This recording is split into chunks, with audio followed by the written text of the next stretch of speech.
এখন আমি আপনাকে বলি যে ভূমি অফিসে একটা নামজারি মিস কেসের জন্য কত খরচ হতে পারে। একটা জিনিস মাথায় নেন, নামজারি মিস কেস ফাইলিংয়ের জন্য কোনো উকিলের কিন্তু নির্দিষ্ট কোনো ফি নাই, আপনি নিজেও ফাইলিং করতে পারেন। আপনি যদি মামলা ফাইলিং বুঝে ফাইলিং করতে পারেন, কিন্তু উকিলে এখান থেকে 5, 10, 15,000 অ্যাভারেজ এগুলো নিয়ে থাকে মামলা ফাইলিং করার জন্য। মামলা ফাইলিং করার জন্য তামাদি নামঞ্জুর হলো, শুনানি করলো, তারপরে অতিরিক্ত জেলা প্রশাসকে সে আবার তামাদি মঞ্জুর করার জন্য ফাইলিং করলো, সেখানে আবার 10-15,000 টাকা নিতে পারে, 5-10,000 টাকা নিতে পারে। সেখান থেকে রিমান্ড মঞ্জুর করায়, সেখান থেকে তামাদি মঞ্জুর করায় রিমান্ড ফেরত ভূমি অফিসে আনা হয়। এই যে এখানে এখানে আবার 2-3,000 টাকা খরচ আছে রিমান্ড ফেরতের জন্য, 5,000 টাকার কম না। তারপরে এইখান থেকে মামলাটা শুরু হইলে এরপরে এখান থেকে আবার আপনার তহসিল অফিসে পাঠায়, সেখানে রিপোর্ট করাইতে গেলে সেখানে আবার 5-10,000 টাকা নেয়।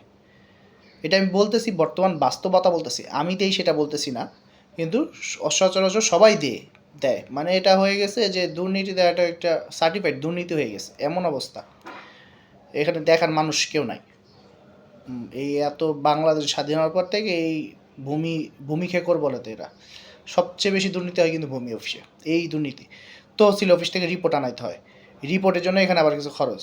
রিপোর্ট আসার পরে এখান থেকে এই রিপোর্ট আসার আগে তো বিবাদীকে নোটিশ দেবে, মামলাটা চালু হবে, ডেট পড়বে, এই ডেট পড়ার জন্য আবার কয়েকটা ডেট ঘুরবে, বিবাদীদের নোটিশ পাঠানোর জন্য এখানে 5-10,000 টাকা। এরপরে হচ্ছে আপনার তহসিল অফিসের রিপোর্ট, সেখানে আবার 5-10,000। তহসিল অফিসের পরে আবার হচ্ছে কানুনগো রিপোর্ট, সেখানে আবার 5-10,000 টাকা। কানুনগো রিপোর্টের পরে সার্ভে রিপোর্ট 5-10,000 টাকা। তারপরে আবার কানুনগো রিপোর্ট, সেখানে 5-10,000 টাকা, যাতে তাড়াতাড়ি দেয়।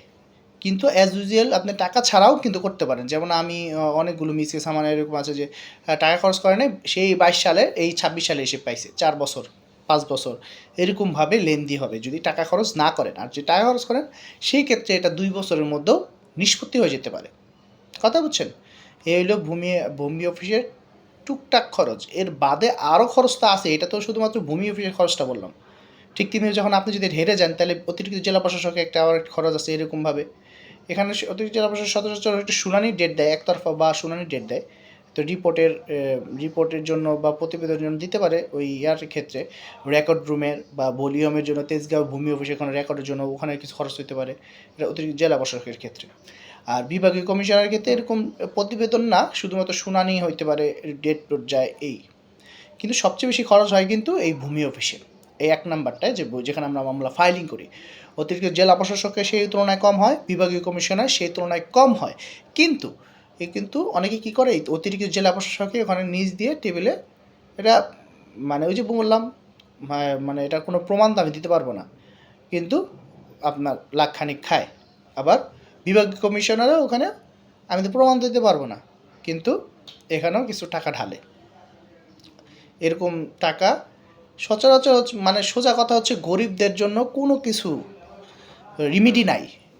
নামজারি মিস কেসে যদি একটা ফাঁদে পড়েন, এখানে রিমিডি গরিব মানুষদের জন্য রিমিডি নাই। এখন আপনি বলেন যে এখানে সরকারিভাবেও তো অনেক উকিল নিয়ে হয়, সেখানে হয়, কিন্তু এটা আসলে সেরকম হয় না আর কি।